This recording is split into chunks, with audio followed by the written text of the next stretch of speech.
From CNN. We love you, CNN. Federal judge dismisses indictments against Letitia James and James Comey, saying Lindsay Halligan appointment was unlawful. What I really love about this dismissal was that it's Letitia James and James Comey. And I was trying to write the title. I was like, James and Comey indictments. And I went, wait, Comey and James? This is going to be very confusing for people, but it is what it is. A federal judge dismissed the indictments against former FBI Director James Comey and Letitia James on Monday. But it preserved their integrity, which is beyond price. And I know they will serve again. Yep, we crashed. I was very lucky that some of the best lawyers in America stepped forward to represent me. I hope they serve as an example to more and more lawyers, especially at some of the big firms, to participate in protecting our liberty, protecting the rule of law. And my family and friends were always with me, and luckily for me, include some of those great lawyers. This case mattered to me personally, obviously, but it matters most because a message has to be sent that the President of the United States cannot use the Department of Justice to target his political enemies. I don't care what your politics are, you have to see that as fundamentally un-American and a threat to the rule of law that keeps all of us free. I know that Donald Trump will probably come after me again, and my attitude is going to be the same. I'm innocent. I am not afraid, and I believe in an independent federal judiciary, the gift from our founders that protects us from a would-be tyrant. When I was a kid, my parents would wake us up for school every morning by snapping open the shades and saying, "Time to rise and shine and show the world what you're made of." What? Well, it's that time, America. It's time to stand up and show the fools who would frighten us, who would divide us, that we're made of stronger stuff. I actually wonder if what's going to happen in this country won't be any kind of civil war, but just absolute demoralization to the point where everyone just lays down and just goes to sleep. Yeah. Look, this is something that... We got a great sponsor. It is Beam Dream. Head over to shopbeam.com, my friends, /Timpool and pick up your Beam Dream, your nighttime sleep blend. Helps you sleep better. I drink this stuff every night. I swear by it. It is delicious. It's got melatonin, magnesium, L-theanine. It is fantastic. And right now, you will get their early Black Friday sale, 50% off. I really do think it's fantastic. And this is legit. I do drink it every single night. My sleep improved. I didn't even know it could improve. And now for the past several months, I've been having consistently good sleep. And you guys know that I recently had a baby. So that's pretty impressive. Good stuff, Beam Dream. This kind of points to something that we've talked about around the table here a few times. People want to see indictments. They want to see things happen fast. They want to see people put in jail. And I said before, the administration needs to make sure that they have all their ducks in a row. They need to make sure that they have... I'm not sure about whether or not this is politically motivated. I assume it is. But the idea that you can just grab people up and then throw them in court and you're going to get the kind of ducks in a row, and they have to have an airtight case, or else this is what's going to be the result, which only makes getting the people that have likely broken the law, getting them and then prosecuting them, it makes it almost completely out of the question. Mm-hmm. Especially if they're bringing these cases in front of Clinton or Biden appointed judges, right, who are just chomping at the bit for a reason to get rid of these cases. And I think it was pretty obvious to everybody that the appointment of Lindsay Halligan was fairly rushed. The indictment itself was fairly rushed. Now, the good news is that the case was dismissed without prejudice, so it could be potentially refiled, but they would have to find somebody to get in as this Eastern Virginia attorney who is acceptable to the court and probably confirmed by the Senate. And they're still on a deadline, right? So they would have to get the judge to agree that they can basically go beyond this 120-day filing period because of extenuating circumstances of this initial case being thrown out. I think we're having internet problems on YouTube only. Rumble seems to be fine, and I don't know why that is. But usually this means we have to start and stop YouTube's feed to fix it. But Rumble seems to be working just fine. Everyone on Rumble's having a good time, but on YouTube, everyone's saying it's glitching out. Well, do you guys want to restart that? Sorry, YouTube. Politically demoralized right now, and I think everyone is. And I think it's kind of sad because I do think there's an element of the aftermath of the assassination of Charlie Kirk, where there was a lot of rage right away, but now there's a lot of infighting. There's general dejection. It seems to be that following this very serious moment, the Trump administration is kind of floundering. Elad asked a question of Carolyn Levitt today about the Trump H-1B thing, and she gave a non-answer, right? You basically asked about replacing American workers with H-1B workers, and she says that's not happening. Well, Trump said it was happening. Okay, so it's like we need them to say real leadership on the issue is going to say something like we do need temporary workers. It is not to replace American workers. Some kind of actual answer to assuage the fears of Americans. But I think one of the reasons there's two big reasons people are largely tuning out of politics right now. One, it's the holidays, so obviously people are a bit like, okay, look, we get it. But I do think we've been there, done that, we've heard that, and we're not satisfied with the outcomes that we're getting. I don't know if there's any good answer, though. I don't know if you're going to get any better than this. And if you don't, you've basically now got Trump, who's advocating for a lot of Democrat-like policies, certainly better than Democrats for sure. But with Comey, Letitia James now getting this victory, is anything really going to happen? Is there going to be any kind of action taken against the corrupt political infrastructure? I voted for retribution. I'm not getting any yet. And I think I want to see a lot of arrests for a lot of these people. I mean, this guy's a scumbag. He did this. It's so absurd. This is the same angle he gave us when he gave a 15-minute soliloquy of being a Swiftie. Remember that? He had to stare into the camera and talk about Taylor Swift forever. And it looks like he took his sunglasses off long enough, from his long strolls on the beach, from putting rock death threats together. It's all just, it's demoralizing. Look at this guy.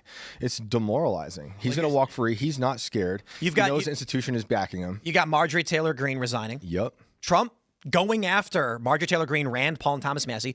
And I know everyone's like, yeah, but they're bad. And I'm like, so what? Democrats are worse. The key strategy right now should not be to focus on whatever Trump is doing, but try and figure out better candidates for the midterms that can win. I don't know. Punishment. Not even the penalty for sedition is you go to a private meeting and then go home, and that's it. You go on Instagram Live. Look, and then you get the media hits. John Bolton's house gets raided in the morning. His case wasn't involved here, but that's nothing. They were throwing Bannon in prison. These people need to go away. Fauci. Obama would be great. But again, I think for the president, in the president's point of view, this is good enough. That's a shame. That's a shame because he ran on Agenda 47, which was to dismantle these very people. Like I said, the point that I'm trying to make here is if you don't have a dictatorial president, which we don't have, no matter how much the left wants to assert that, you can't just be like, well, throw these people in jail. You have to have a strong case. And again, this is another situation where people don't want to hear how the sausage is made. But the process matters. And if you don't have all your ducks in a row, then they're going to get out on some kind of, oh, well, you didn't file the paperwork right. Or, some kind of technicality. And this is an example of that.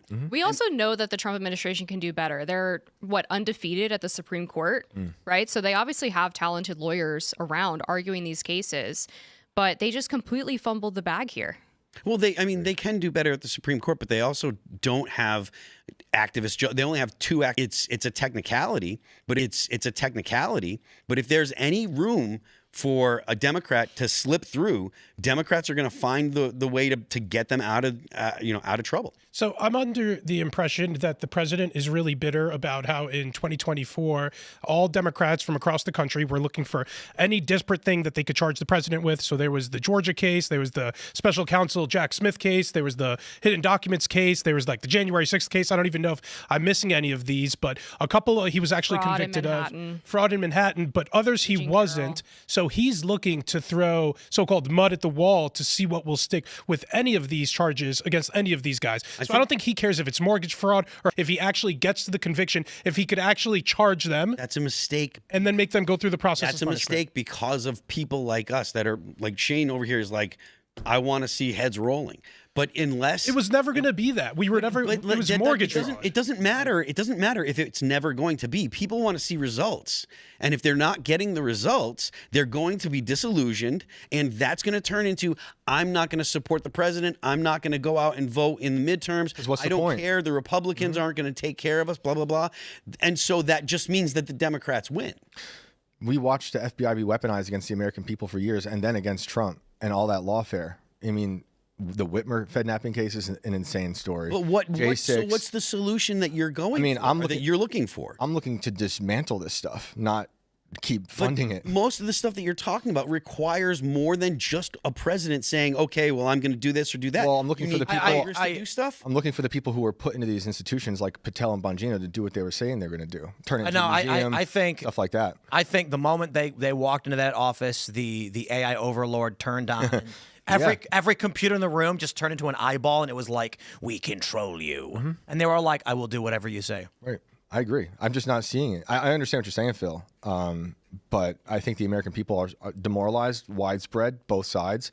And, well, maybe right now the right more than the left, and they don't feel a need to vote anymore because the economy's bad, the jobs are going away, and they're also not getting the retribution that everyone wanted because they saw the president being attacked for years and years and years, and now that he's back in power, there's no power.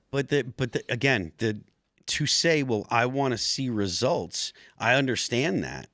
But there has to be a process to get those results. I get it, but we're almost at midterms, and then we're almost at midterms. Well, midterm season has begun. Right, and it's then officially kicking off as soon as Christmas is over, and so right now there's sort of the fundraising stuff that's starting up. Then once January comes, it's campaigning. Off to the races. It's campaigning. It's not focusing on how to fix things. I don't know if the right has any effective message as of right now, which is unfortunate because before they killed Charlie, everything was perfectly on track, and now it's all just broken apart.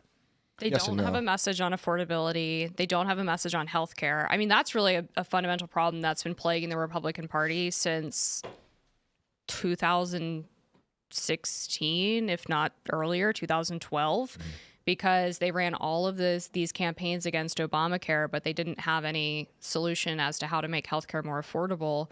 There were a group of think tanks in 2018, I think it was Heritage, AEI, basically all the conservative or libertarian think tanks in D.C. who were supposed to get together and form this super group where they were going to come up with a comprehensive Republican answer to Obamacare.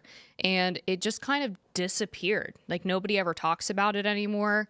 Trump apparently went to the Republican Congress with some idea for health care. They told him to shut up and stop talking about it. And now there's a Punchbowl News report from Jake Sherman that Marjorie Taylor Greene is not going to be the only Republican that resigns before the end of her term, that there could be other shock resignations because they are too demoralized because they're sitting in a Congress that has really failed to codify any of Trump's executive orders, that has done nothing besides the big, beautiful bill and the Lake and Riley Act. And that was, 6 months ago. So like, what are they doing there? Absolutely nothing. Well, let's jump to this next story from the New York Post.